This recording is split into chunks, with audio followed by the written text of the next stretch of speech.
William Gargan stars as Barrie Craig, confidential investigator.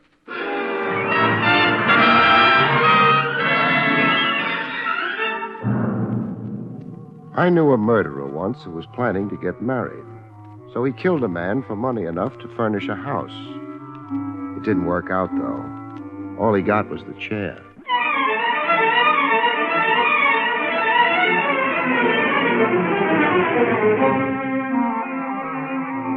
The National Broadcasting Company presents William Gargan in another transcribed drama of mystery and adventure with America's #1 detective, Barrie Craig, confidential investigator.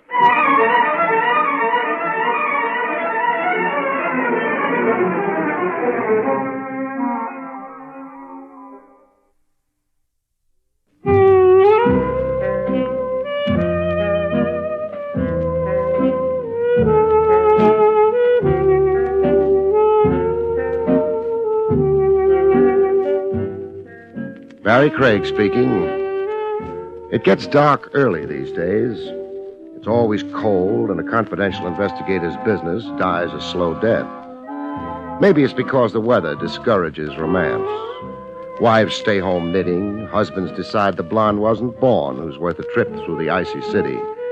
So I'm in the office pretending to go through the files, trying to keep the corpse warm. The buzzer buzzes, and I look up. Maybe I think it'll be a fireman. It's open. If it is, he forgot to bring the fire with him. You, Gregg? I'm Craig. Sit down. Yeah. Kinda cold out. That's why I'm still here, Mr. Hearn's the name. Joe Hearn. How do you do? Are you in a position to take on a job? A job for when? Tonight. Oh, you're lucky. It so happens I'm free tonight. Now, if you'd wanted me to go to work tomorrow, you'd still be lucky. I'd be free then, too. What's the matter, Pop? Huh? Oh, nothing, just cold. I ain't so young anymore. Who is? This job for tonight, what's it about? It's just that I want you to go along with me to pay a visit. Sounds easy enough. Yeah, I used to have one of those. What? Oh, investigator's license? Yeah. Nothing but night watchman now, though. Job won't take more than a couple hours. Would $25 be enough? Sure. Here, I got the dough with me. It's out on Staten Island. Ouch. It ain't too bad. You can stay inside on the ferry. You better meet me around 8:30, hmm? Okay. Down in the Bay Drive corner, Western, 8:30. Place we're going to is maybe a 5-minute walk from there. Bay Drive and Western, 8:30. Yeah. Well, I guess I'll see you later, huh? Oh, Mr. Hearn. Yeah? $25 for company on a visit is a little on the rich side for you, isn't it? Yeah, but on this visit, Yeah? I want to make sure I don't get killed.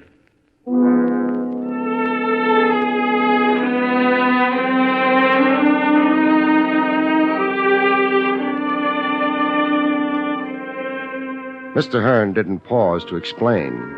I started after him, shrugged my shoulders, went back to the desk, and put my files away. A client's got a right to his privacy. I wondered how I'd like being a night watchman if I ever washed up as a private eye. I decided I wouldn't and headed for a hamburger joint instead of a steakhouse for dinner.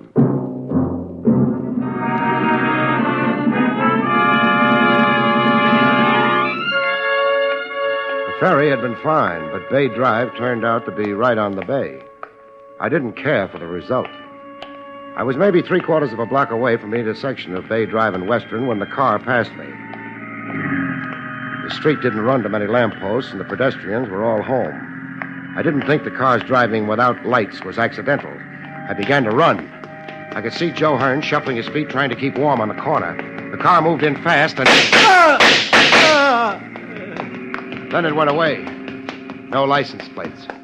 I got to where Hearn was hugging the pavement and bent over him. He'd given up trying to keep warm. He'd never be warm again.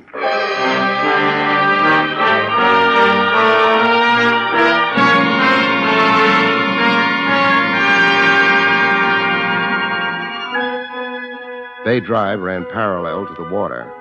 Nothing was below it except a crooked shoreline and the cold darkness of the bay itself. I'd flagged a passing car and had the news phoned in. After a while, Joe Hearn had a spotlight on him, the undivided attention of a half a dozen cops and a nervous intern. Joe Hearn wasn't particularly interested. Barrie? Welcome to Staten Island, Lieutenant Rogers. Thanks. I could use a red carpet for a windbreak. Hearn hired you to help him pay a visit. To whom? Me, I would have said to who? That's an interesting sidelight on your grammar. Doesn't tell me anything, though. That's because I don't know anything. Hearn wasn't giving out information. Hearn was a night watchman for the coastlines. He worked in one of their warehouses. Near here? Half an hour's walk. No help there. His date was closer. His date has been canceled. Nobody spotted the car, Barrie. Probably put the lights on again once it got a few blocks away. Trav, were your men able to dig up anything on Hearn's actions just before he wound up here? Landlady at his boarding house said he had dinner there. He stopped off at a place called Old Tyrol for a beer. I spoke to the manager, a man named Grunner. Wound up with nothing. Hearn always had a beer there on his way to work. That's it? Yeah, I hope he enjoyed his beer.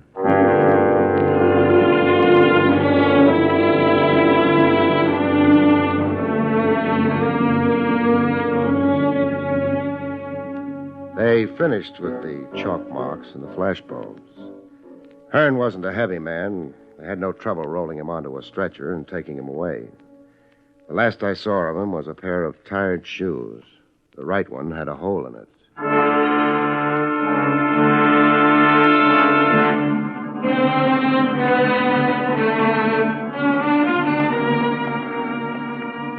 I thought maybe I'd try the beer at the Old Tyrol. I wasn't fooling anybody. The $25 in my pocket was bothering me. I hadn't earned it. The place was full of people. The waiters were girls dressed in costume. I suppose their bare knees improved the customers' appetites. I hoped nobody would start yodeling. Good evening, sir. You want a table, maybe, huh? Well, I'm looking for Mr. Gruner. I am Gruner. My name's Craig, Barrie Craig. Yeah? I'm working for Joe Hearn. But the man is dead, no? I'm still working for him. I'm a confidential investigator. It is very sad what happens to Mr. Hearn, but I have already told the police everything I know. Suppose you tell me all over again. I do not know exactly what confidential investigator means, but I am a friend of the police captain here in the district. That's nice. He would not like it that I am disturbed. Hearn didn't like trying to breathe through the blood in his lungs. You do not make yourself very pleasant. I will not talk with you more. No? Please, you will let go of me. How many murdered men have you ever looked at, Mr. Gruner? I say you let They're go. not pretty. Mostly they die with their eyes open. Killer's got so little time he doesn't bother shutting their eyes. And what you see in a murdered man's eyes isn't pleasant, Mr. Gruner. There's nothing much anybody can do about it except turn up the killer. That's what I'm trying to do. I understand. I wish to help, only... Yeah.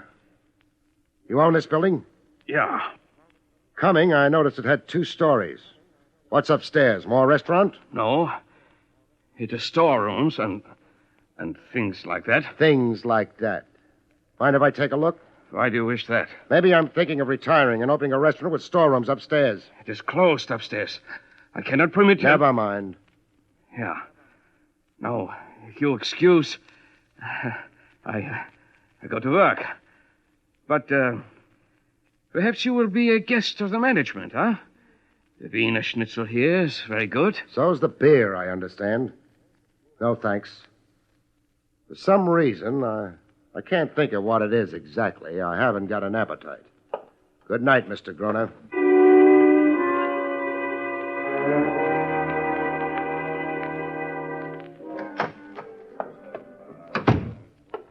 Welcome to the Bay Drive precinct, Barrie. Hello, Trav. How's the beer at the Old Tyrol? What makes you think I've been there? We've met before. You're bothered about Hearn. Sure. I owe him $25 worth of investigation. Uh-huh. Worrying about money? What else? I won't tell anybody you're sentimental, Barry. Thanks. I'll keep quiet about your reading books. That makes us even. What'd you find out, if anything, at the old Tyrol? Nothing. You? You gave us the fact that Hearn was a private eye once upon a time. So? Reason he quit was because the commission revoked his license. They must have had a reason. They had. A good one? Not too good, but they couldn't help themselves. Happened around 10 years ago. You going to talk without prompting? The way it went was Joe Hearn had an office downtown, on the waterfront. Had a lot of jobs for shipping outfits. Was doing pretty well. Until he testified against a man named Pete Solder. They had a law then about testifying against men named Pete Solder? The charge against Solder was smuggling. His lawyer brought in a lot of witnesses. In the higher income brackets, Barry. That made them good witnesses? Well, it helped. The case against Solder was shot full of little holes. Hearn almost got himself charged with perjury. Was Solder guilty? Sure. Ran gambling houses, too. He was deported a few years later. But at the time of the trial, his guilt couldn't be proved. So Hearn had his license taken away. Was that or a perjury charge? Trav, let me have a list of the witnesses that testified for Solder, huh? Yeah, I've got it here. Thanks. Grunner isn't on the list. No. Thanks, Trav. You leaving? Uh-huh. And going where? Back to the waterfront. Got a lead? No. But you're going anyway. All for $25? No. I keep remembering Hearn's shoes. What about them? They had holes in them.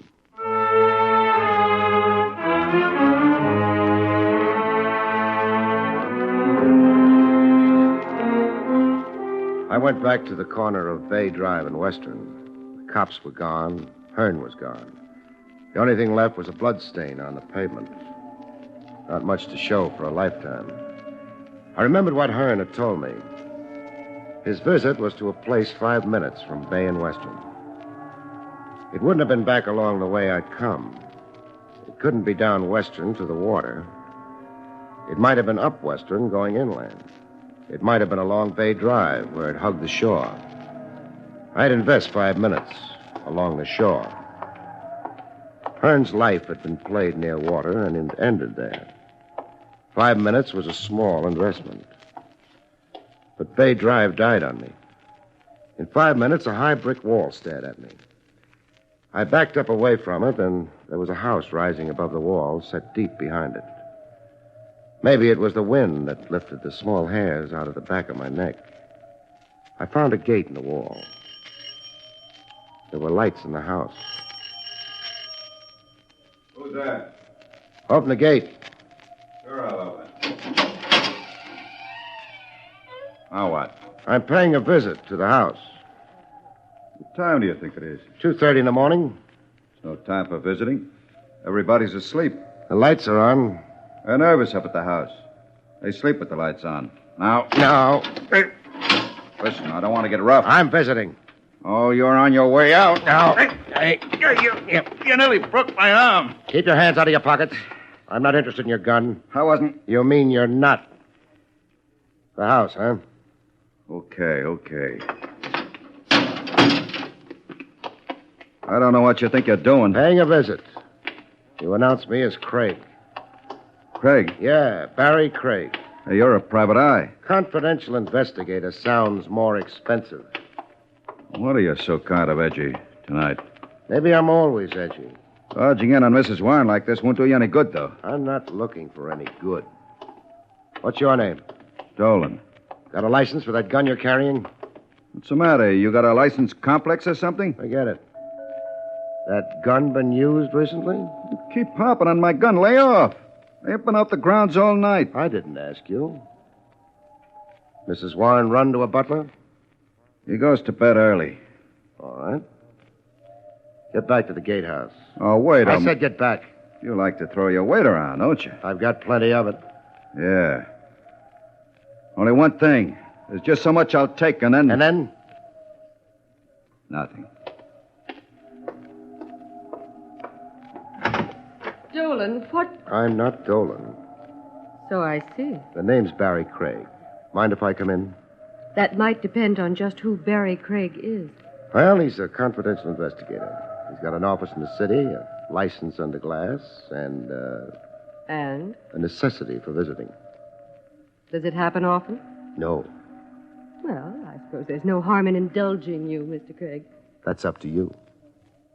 Would you go away if I asked you to? No. Come in, Mr. Gregg. It's a strange hour for a visit, Mr. Craig. You're up, Mrs. Warren? I keep strange hours. Why did you come here? A man named Joe Hearn was shot to death a little while ago. Oh, but... He was a private eye once upon a time. More recently, he's been a night watchman. Right now, he's dead. Well, I'm sorry about that. I suppose investigators are all fine men. They bleed when they're shot, and when they've bled long enough, they die. That was hardly necessary. People don't always realize. Big house you've got here. Yes. Around 8:30 tonight, you were where? I don't really see why I should answer your questions. Do you mind answering? Of course not. Then, 8:30, I was here. I may have been reading. alone? My husband's dead. Oh. The butler goes to bed very early. But of course, there's Dolan. There's always Dolan. The grounds run right down to the water's edge, don't they? They do. You're a beautiful woman, Mrs. Warren. Right.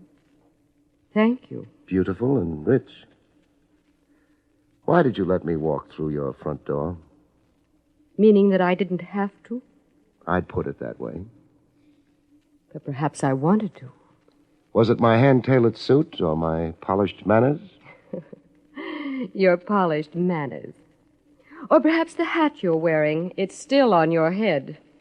In the trial of a man named Pete Solder a number of years ago, another man named Thomas Warren testified on Solder's behalf. Thomas Warren was my husband. I know. Thomas Warren's testimony helped a private investigator named Joe Hearn lose his license. Oh, we're back to that. We never left it. It was that Joe Hearn who died tonight. What possible interest could I have? Solder knew lots of people like the Thomas Warrens. He must have had something. I hardly knew him. You must have been what, 18 at the time? A few years older when Solder was deported? Did you still hardly know him then? I'm trying to understand why you're asking me these questions. Hearn was killed a few minutes after he left a restaurant and bar called the Old Tyrol. It's run by a man named Gruner. He keeps his supplies upstairs behind drawn blinds and with the lights on. I know nothing about the Old Tyrol or a man named Gruner. Mr. Craig, why don't you take your hat off? Why should I? Perhaps because I want to see what your hair is like. I'm not a cop. Those rooms upstairs at the restaurant could be used for gambling. I wouldn't be interested. Except that Pete Solder ran a string of gambling houses. You're very stubborn. I'll take it off for you. This is pretty quick, isn't it? You're very real, Mr. Craig. Very real and disturbing. I still think it's pretty quick. You underestimate yourself. The world's full of little men, half-men. You're exciting. I'm not buying. What? It's a nice performance, but your price tag's showing. Well, you... No. Oh, my wrist. I'd just as soon not be slapped. Not even by a beautiful woman. Let's get back to the gambling houses. If you don't mind, I'll show you to the door. You mean he's had time enough by now to get away? Yeah. Too late. The car's gone. Very nice, Mrs. Warren. Would you please leave? You stormed me just long enough, didn't you, to let him get out of here? I don't know who you're talking about. No? But Hearn did, Mrs. Warren. Hearn did.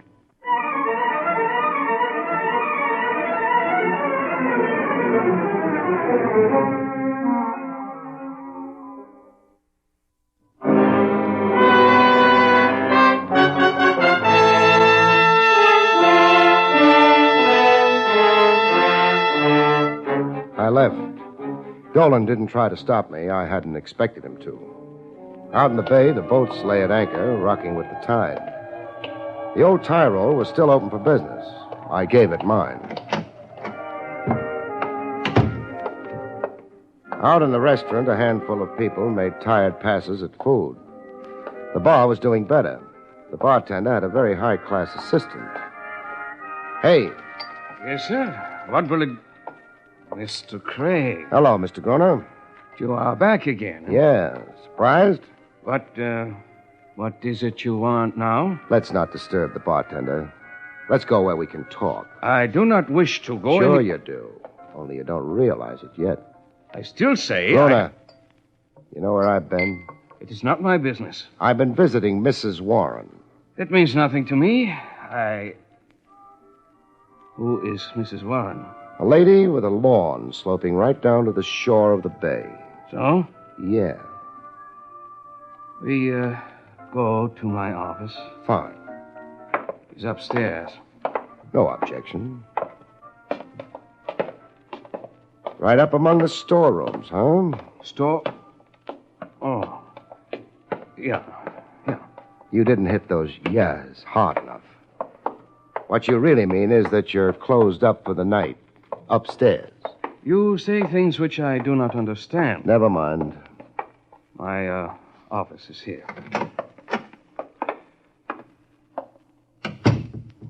Very pretty. You do not come to admire my office. Mr. Craig, what is it you wish to say to me? How well did you know Joe Hearn? I hardly knew him at all. He stopped in every night for his beer. It must have been more than a casual thing. No. The cops know better. Well, what I meant is that, of course, I knew Mr. Hearn, but not very personal, you understand. I understand. You served him his beer tonight? Yeah, an old customer. And while he was drinking that beer, what did he tell you? Nothing, except how the weather is and... Yeah? And that is all. A couple of boys chatting about the weather. No, Groner. What do you mean, no? I don't like your answer. Please. I'm not being brutal, just making sure you stay with me. Groner, what did Hearn tell you tonight? I'm not well. Please. You're just beginning to feel sick. It'll get worse, Groner. I am not concerned. I'll tell you what you and Hearn talked about. Hearn mentioned the fact that on his way to work, he always passed the Warren estate. He told you that when he passed it last night, he saw someone go in that estate. Someone whose face he had a very good reason to remember. Isn't that what he told you? No, I swear to you. No? Why deny it with such excitement, Groner? Why swear to me? Because you know what it means, don't you? That's why you're so anxious to get out of it, isn't it, Groner? I say nothing. Let's go back to storytelling. Hearn told you that. He also told you he was going to pay a visit with a private eye. Me. Although he wasn't mentioning names, was he? No. Don't be so anxious to agree with me on unimportant things. Hearn finished his beer and left. And what did you do? Nothing. Nothing except make a little phone call to a lady, Groner. Yeah. They've got a funny law. Roughly, it says that if you know about a murder and don't talk, you go to the chair right alongside of the man who actually pulled the trigger. I know about this. Maybe you think it's unfair. You'll go right on thinking that until they shoot the high voltage through that fat body of yours. I know nothing. You phoned Mrs. Warren. You passed on what Hearn had told you. Maybe I did. It is not against the law. What did you think would happen with that information, Groner? What do you think did happen? It is not of my doing. They got to Hearn before I met him. He didn't die very pleasantly. I'm angry about that. Please, Mr. Craig, you are hurting it. Try breathing with lungs full of blood sometimes. That hurts more. Who did Hearn tell you he saw entering Mrs. Warren's estate last night? You let go of me, and I tell you. Thanks. I wish that it is on the record that I did not know what will happen. It'll be on the record. Now stop washing the blood off your hands and talk. All right. Then I speak. The men Hearn sees who goes into the Warren estate... Get out! Rona! Nice shooting, Dolan. Come out from behind that door. I've had a bead on it since we came into the room. The angle's wrong for you. Come out from behind that door, Dolan. Okay. Hold it. Drop the gun. Now, keep coming. Hey, what? I said keep coming to me. Or do you want to find out if I shoot straight? Oh. I'll keep walking. That's fine. Now stop. Turn around. Back to me. Face that door you just came out of. Yeah. Now, you start back to the door, Dolan. What's the idea? One dead private eye is enough for tonight. So we play it this way. Start walking. I'll be right behind. So if anybody gets nervous and starts shooting, I'll see to it that you don't fall down when you get shot. You can't do this to me. I'm doing it. Keep walking. But he'll shoot. The boy in the room you came out of? That was the idea, wasn't it? You were coming in. I was supposed to think you'd been alone. I wouldn't be watching the next room. I'd make a nice target. But I like you better as a target. No. Kick the door open all the way. Okay. Yeah. Better. Much better. Hold it, Dolan. As for you, you can try shooting it out with me. Not much of a chance for you, though. Or you can drop your gun and hope. You may stay alive a little while longer that way till a jury gets around to you. What shall it be, Mr. Solder?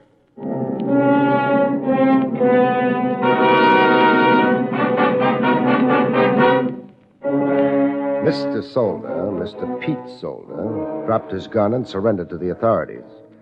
I dropped him in Lieutenant Rogers' lap. The lieutenant dumped him in a cell, and then... He'll keep for a while. Not too long. He's turning spoiled right now. But Pete Solder, after all these years... Yeah. Funny, he sneaked back into the country and might have got away with it. But the place he picks out turns out to be the one place he should have stayed away from.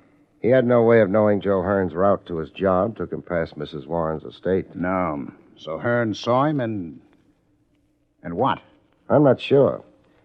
He wanted me to come with him when he visited the Warren estate. He wouldn't tell me why. If he'd come to us, he'd be alive now. Yeah, but he was too bitter, I guess. He wanted to make a citizen's arrest himself. Get back to Solder for all the years, the worn-out shoes, the tiredness. It might have worked out if he hadn't talked to Gruner. Gruner, who ran a gambling dump upstairs in his restaurant, who had a tie-in with Solder. And that was it. But, what led you to it? Little things, mostly. Something Hearn came across on his way to work led to his death. The Warrens had figured in the reports on Solder's trial. A small boat could land on the estate without being seen.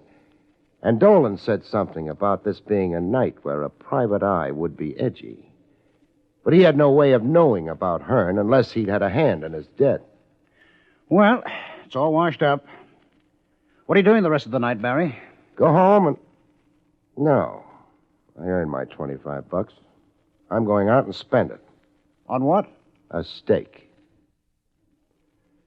Good night, folks. See you next week.